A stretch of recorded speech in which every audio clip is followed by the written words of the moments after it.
Hey everyone, and welcome back to the Booze and Base podcast. I'm your host Jace. This is Madison. What are we going to be talking about today, Madison? So, I don't know if you've seen Evil Genius on Netflix, but I've heard about it. has something to do with a robbery that occurred in August of 2003 Okay. with a man by the name of Brian Douglas Wells. He robbed a PNC bank in Erie, Pennsylvania by wrapping a bomb around his neck and then just going for it. That's crazy. That's crazy. What an intro. It really is crazy. What an intro. Because we don't usually do always like a true crime situation, but we haven't done one in a while. We haven't done one in a while, and this is more also like a true crime / a little bit of a conspiracy because his family believes that this was like a forced participation thing. Where, Okay, so like someone made him do it? Yeah. Okay. Whereas everyone else was like, nah, he was just friends with some weird people. But let me set the scene because there's a lot more people involved than I thought were involved. Okay. So Marjorie Deal Armstrong, these are just like a little brief background so you really get the scene of the people involved. She has a history of multiple mental illnesses, including bipolar disorder. She was institutionalized for multiple of them, including violence, stuff like that. She did shoot her boyfriend in 1984, just because, well, she said it was for claims of self-defense. But that husband at the time and a couple other significant others of hers have died while they're with her. Oh, it's definitely not a coincidence, man. All under, like, suspicious circumstances and all, like, not a ton of evidence with it. It was always just like, oh, it was self-defense or, like, you know. That's not a coincidence. Yeah. No. Especially, like, I don't know if you've seen the Addams Family Values where she's, like, a black widow. No. And it's basically that she is just killing boyfriend after boyfriend. What do you think is, like, the call for like a coincidence that like it's weird if it's happened twice, but like what is it like because I know somebody, not like personally, but they're on their like third or fourth wife, and the first like 2 or 3 have all died under like mysterious. Hey, you might need to report that to I was gonna say a little sketchy. I don't want to say sketchy circumstances, but it was like someone I used to work with. That's like. But it was just kind of like, oh, okay. I think 3 times is a coincidence. I think like after the second time though, you kind of start getting suspicious. You're like, all right, what's really going on? Do you think they're really just bad luck? Do you? I'm not gonna lie. That's not funny, but like, because also imagine that like 2 or 3 people, like let's say there are like 2 or 3 of them that they've all died, and she just really does have bad luck, and now on top of that, people think she's a murderer. Well, it's warranted. Like it's gonna come with that. Your bad luck. Just... He said it's gonna come to a head somewhere. Yeah. So that's what she's got going on. Okay. Then there's about contestant number 2. Right, contestant number 2 is Kenneth Barnes. He is her like fishing buddy. All of these people are in their like 60s at this point. Like the first lady had a fishing buddy. Yeah, she this like, and it was him, Kenneth Barnes. He also dealt crack, and that's an important part. Listen, that's an important part of it. He dealt crack, and he also he died. Like all of these people died. Oh, he died. Yeah, like she died from breast cancer. Oh, she in died? prison. Oh, because she was. It's that karma. I was gonna say, plot twist. She does get put somewhere. And then he died of diabetes when he was 60s in 2019. Now. What? People can stop watching now. No, I know. I was gonna say we're not even to like the main person. I was gonna say all of them came to some tragic ends. Next one intertwined in all of this is William Rothstein. He dated Marjorie, our girl, Deal Armstrong.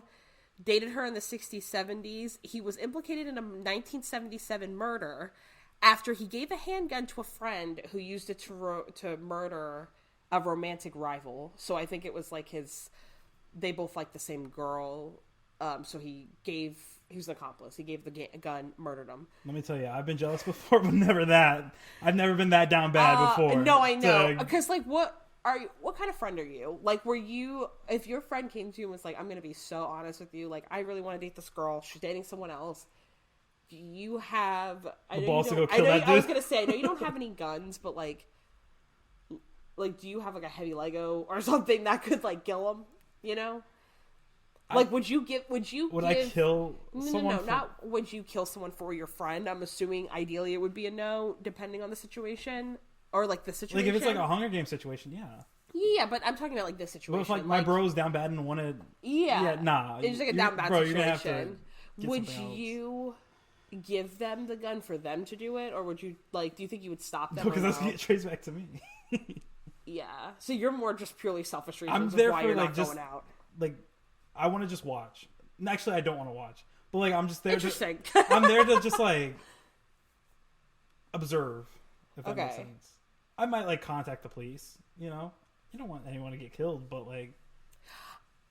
I wouldn't even know what to say to the police. I know I just incriminated myself. No, I know. I was going to say, if one of my friends ever commits a murder, I'm done. Oh, yeah. If one of your friends commits a murder, the first place they're going is here. Like, hey, in that podcast a couple years ago, you said... Yeah, and you're going to be like, No. I've said a lot of things I on this know, podcast. exactly. I've done a lot back. of things. I've done and said a lot of things.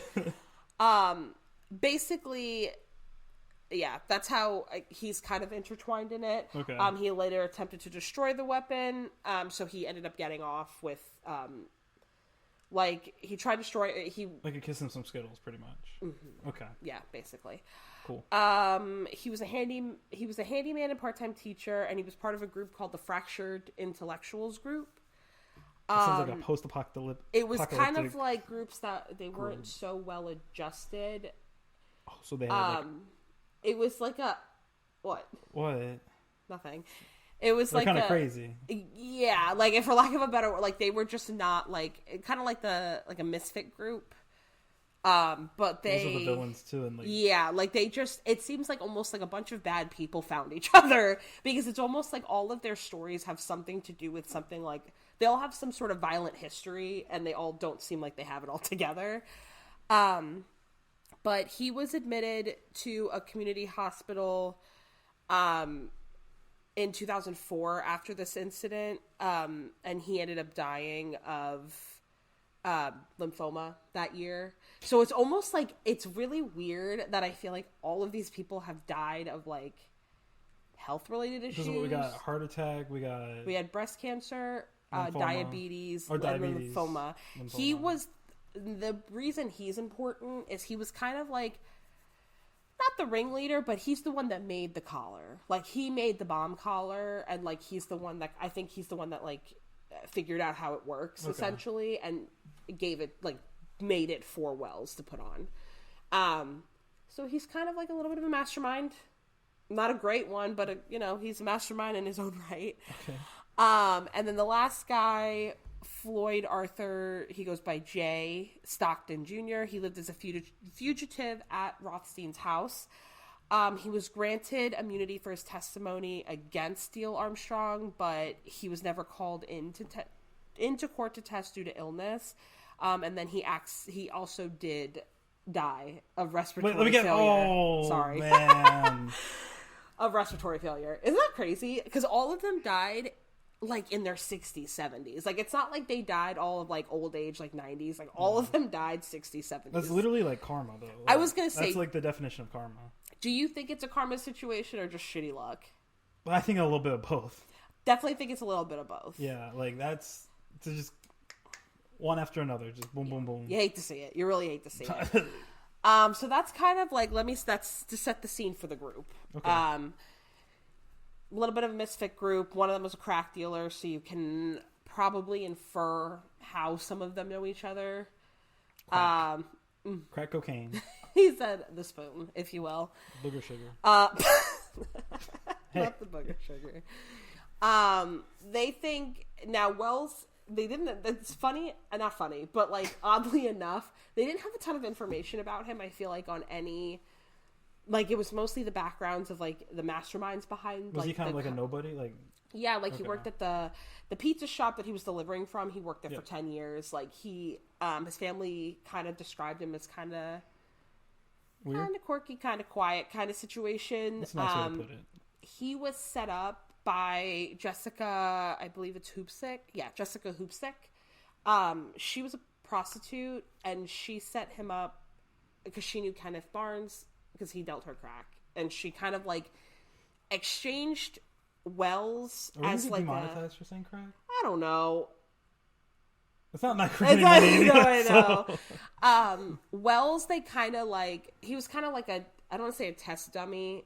It's not the right word. Like he was kind of like a. Oh, they're like, let's make sure this works before we like. Kind of like he was just. It was more so of like she wanted drugs and money, so in exchange she gave this like pushover of a guy that would go rob this bank for them. A scapegoat. That's the better, I guess, a better thing. It's basically she was just like, hey, I could probably convince this guy that's been paying me to sleep with him to put this bomb on his neck. Crazy. Isn't that crazy? Crazy. Because, like, prostitution is, like, legal in some places. Yeah.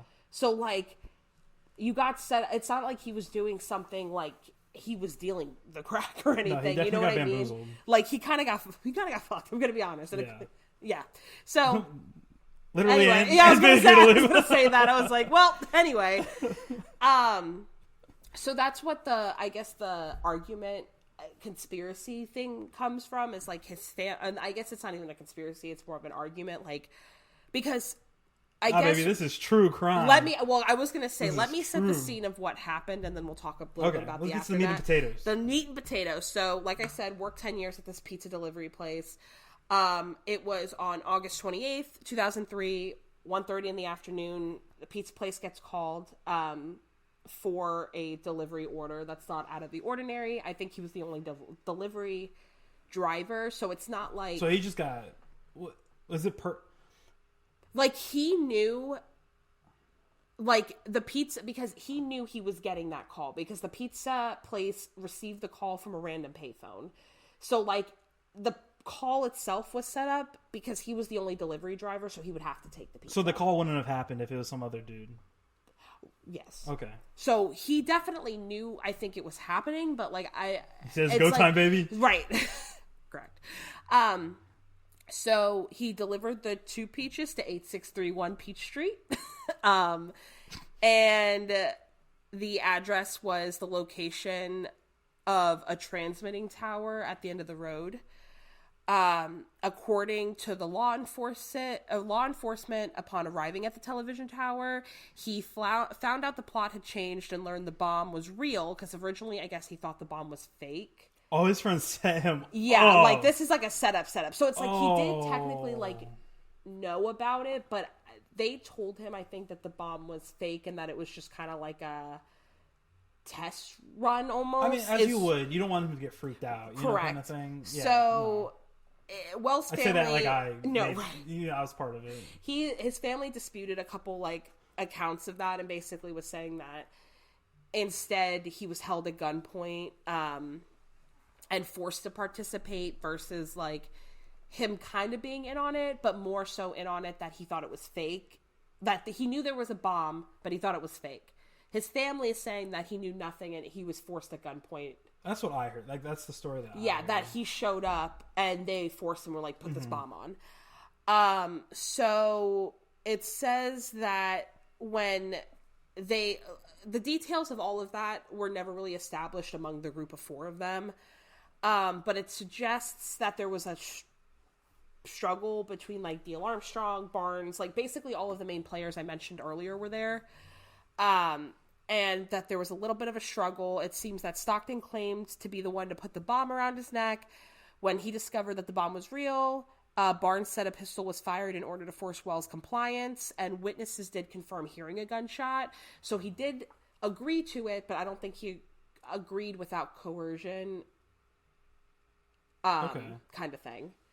So this is like a huge, like, he's making it seem like he didn't know, like, he got forced into this. Yeah, well, that's like an elaborate, it's very elaborate, because also, he was instructed, he was given a homemade shotgun, and it just looked weird. It was, like, shaped like a cone.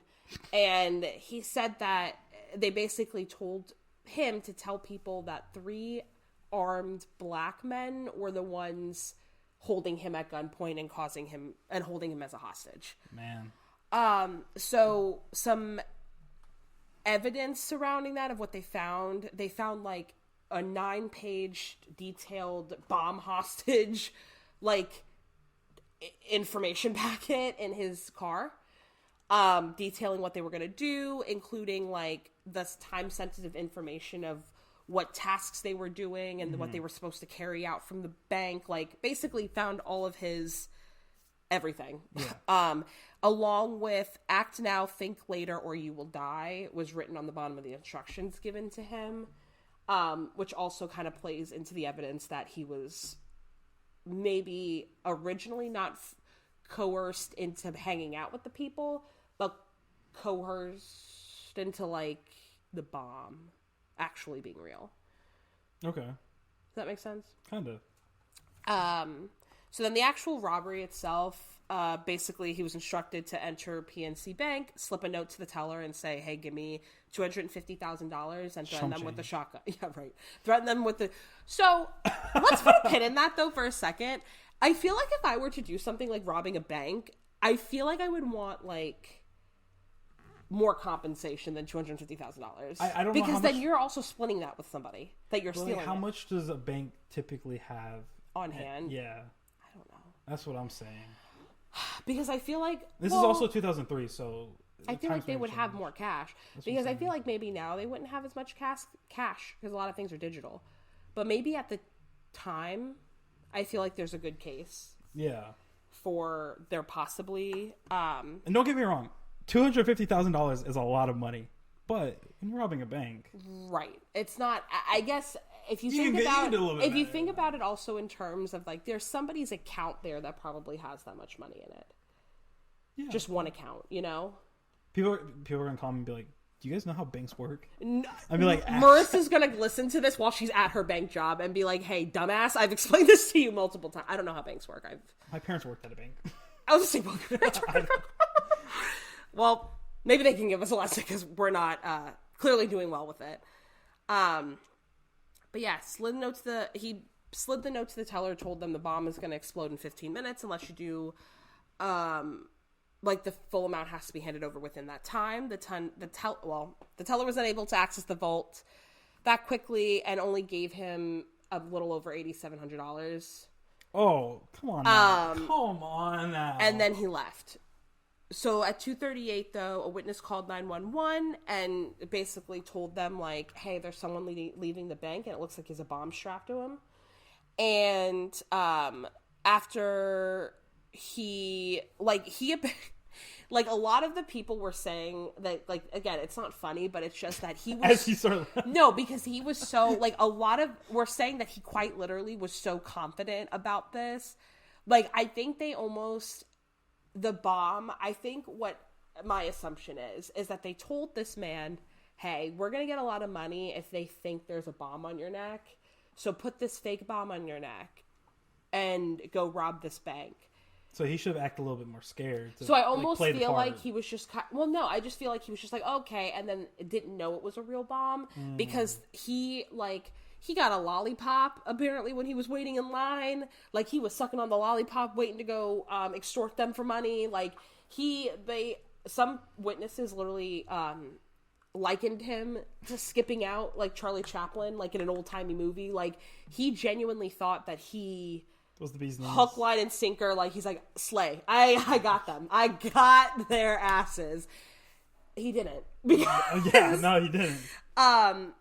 Again... this again is all under the guise of, like, it being a scavenger hunt, quote unquote. Yeah. So again, it's like a big he thinks escape he's room. playing a big escape room. Yeah, he's the main character at this point. So this man, 15 minutes later, he leaves the bank. He completed the first task. He was going to do the second task when the police saw him and stopped him. And they arrested him because they were like, "Hey, you just robbed a bank. You can't do that, bud." Left him on a They left him on the ground of a parking lot, and Wells repeated the story. Like, 3 black guys, like, came and told me I had to do this, whatever. They provided him the shotgun, told him they would kill him unless he did it. So the police officers didn't attempt to disarm the device or anything. they just tried clearing as many people out of the like the area, because they figured out that Wells had no idea how the bomb worked, so he could not date it. Detonate. There we go. I can never say it. I tried saying it twice out loud last night, and I couldn't. Detonate. Detonate. Yeah.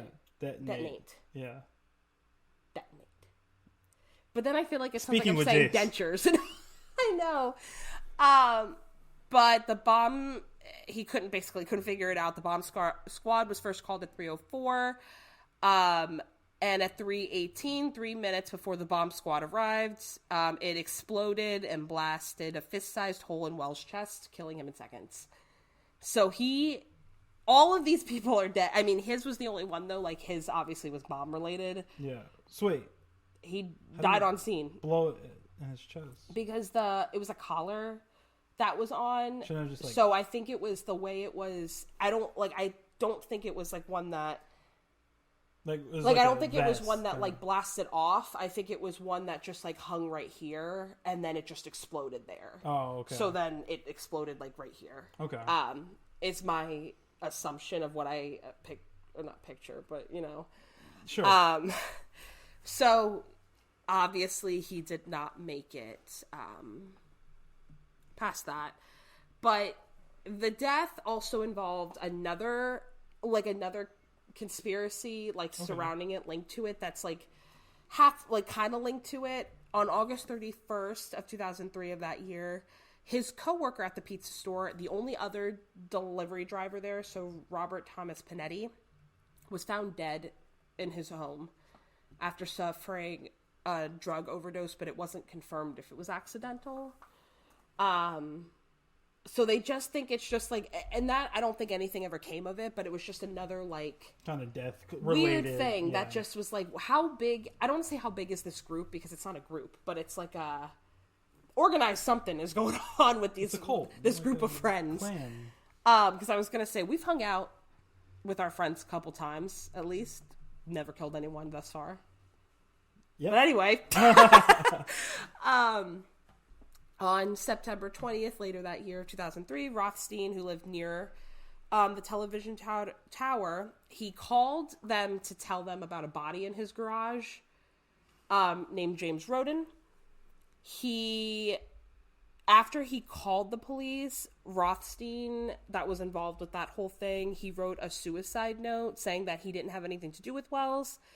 And I think he was trying to stage that he tried killing himself, but they didn't believe that he actually did. But he did claim that Dale Armstrong at the time did murder her then boyfriend. Again, another person that showed up dead in her house, and she has no idea how. How's she meeting these guys? Is it Tinder or something like that? At this time, I think she's just meeting them. And from what I read, it seems like it's all sketchy places. These are you have to remember, these are crack dealers.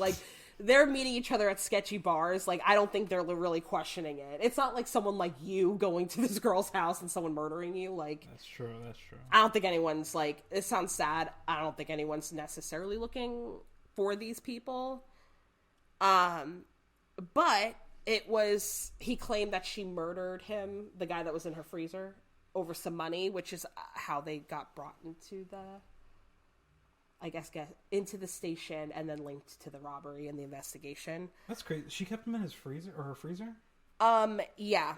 And it was believed that she didn't, I don't think she actually got she pleaded guilty, but mentally ill to the third degree and abuse of a corpse for killing him, and then was sentenced between 7 and 27 years in prison.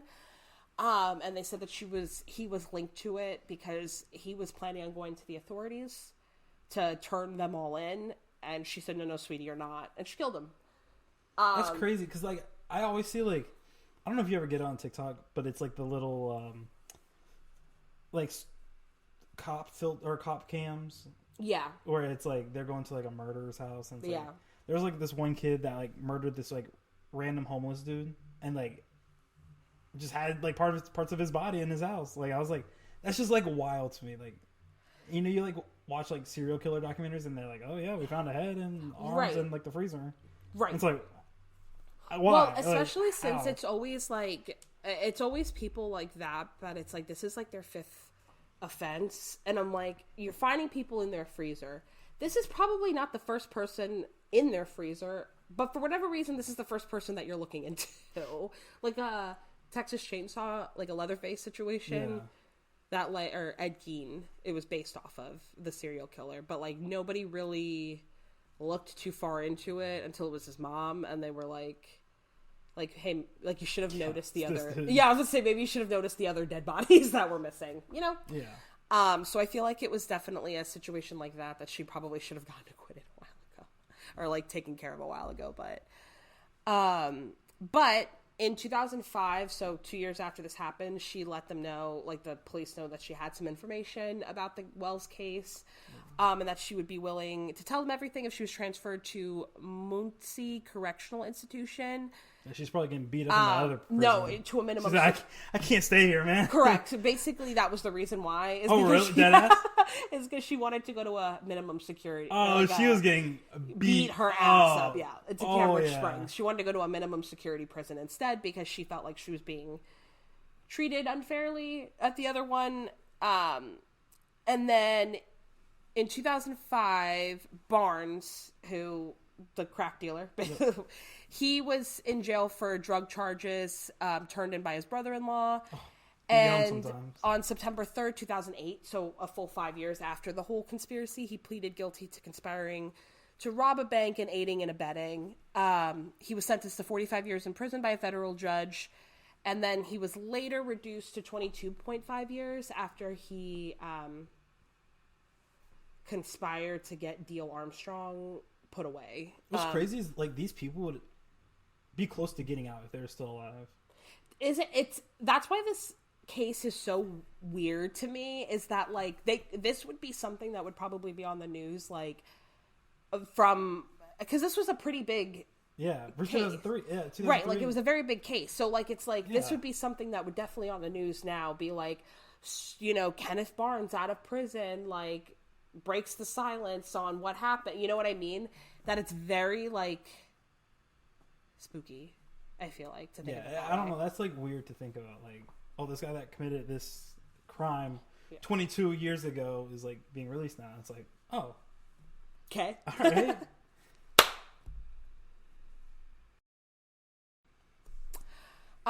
So a little bit after that, in 2007, the U.S. Attorney Mary Beth Buchanan announced Deal Armstrong and Barnes both being charged with the crime, and Deal Armstrong basically being the mastermind behind everything and being like, hey, she's murdered everybody that she's ever been in contact with. No, it's just a coincidence. No, right. It's just a coincidence. Just a silly coincidence. Rothstein and Wells obviously were named as co-conspirators, but I mean, at this point, since they are deceased, not with us anymore, then yeah, it doesn't really matter. Buchanan stated Wells had been involved from the beginning, like as far as knowing the plan, but that he wasn't aware he was going to be fitted, like I said earlier, with a real bomb. Yeah. So. Well, that's what I'm saying. Like, if I were to go, if they were to put a bomb to my neck, and they were to do like, say, hey, go rob this bank, I'd be like, and they told me it's not real. I'm gonna go in there confident as hell, you know? Yeah, but like, especially since like, if I'm not gonna die from this. I'm about to get paid, right? Because we will. Like, we'll get to that part more about Jessica Hoopstick or whatever, but, like, especially if this guy didn't have any other friends or family, and the only thing, like, he was, I guess, the only human interaction he had were, like, these, like, this girl that he, like, sleeps with on occasion or whatever, then, yeah, he's probably gonna do whatever. It's crazy. You go from, like, pizza delivery driver to... a heist, basically. Yeah. Which, again, crazy. But yeah, she basically was most of her charges were dropped in a lot of her cases due to mental health, that she wasn't sane, to be in a court case or like to be able to stand for the hearing. They basically sent her to a facility to try to get her competent so that she could be at the hearing. And they deemed her competent in October of 2010, where she took the stand to testify on her own behalf versus like through psychologists and through other things, which I think this was one of the first times that she actually testified for herself. And then she said, peace out. I'm gonna die. Right. And then she asked for a change of venue because she was... Where did she want it? Where did she want it? The local Publix? Like, I know. She said it was because there was too much media coverage of it, which was it was preventing her from receiving due justice. Could you imagine she gave her testimony in like a Chili's or something like that? Right, exactly. And the judge denied that because she was saying basically since it was done in Erie that it was too much like a media circus and it was people just wanted... Basically, nobody wants to see her winning, and that's why she wanted to change the venue. The judge said, Sweaty, that's not my problem. Like, the reason you're here is because of you. So on November 1st, 2010, she was convicted of an armed robbery, conspiracy to commit armed bank robbery, and of using a destructive device in a crime. And then on February 28th, 2011, she would be sentenced to life in prison to be served consecutively with the prison term imposed in 2005 for killing Roden. And then in 2013, the U.S. Supreme Court denied her petition to hear her case again. And then when did she die? Do we know? Yeah, she died because in December 2015 she tried appealing it again and they said no. Oh, and they said no, and she said, all right, peace, I'm out then. Yeah, so she died in April 4th, 2017. Oh, yeah. So she died literally like 2 years later. Like a year and a half later, she passed. I'm done with this. Right. And then in 2018, Jessica Hoopstick, who was the prostitute. Okay. She admitted to her involvement in the plot, and she wrote she did an interview with Time, and she wrote, Hoopstick says a conspirator approached her to find a gopher who could be scared into robbing a bank. In the 2018 documentary Evil Genius, she identifies the conspirator as Barnes and alleges she recommended Wells to him, whom she described as a pushover and admitted to setting him up in exchange for money and drugs. Man, if my friends describe me as that, that's they crazy. This man's a pushover, so we strapped a bomb to his neck. That's wild. Like, what a crazy story. It is a crazy story because there's really no resolution. It's quite literally like all of these people just needed a scapegoat. And they found one, and he was confident as hell with it. But at the time, they thought like Wells was like this innocent guy. Yeah, so they thought, and that's what his family was saying, is that, they were like convinced that they like put a gun to his head. And I think they're also holding on to the fact that like he didn't actually like want to have a real bomb on him. Like, I don't think anyone. No, I know, but like I'm saying, I think that his family's holding on to like the fact that they did admit like, oh, he didn't know it was a real bomb. So I feel like the people that actually did it. So I feel like they're holding on to that. Okay. But like they're also missing the part where he agreed to robbing a bank. Regardless with a bomb or not, he still agreed to rob a bank. He sat there and said, yeah, that's a pretty good decision. Right. So it's like I get it, but also like to what extent? It's like, I know this is bad, but But let's make it worse. Yeah. So yeah, that is our topic for today.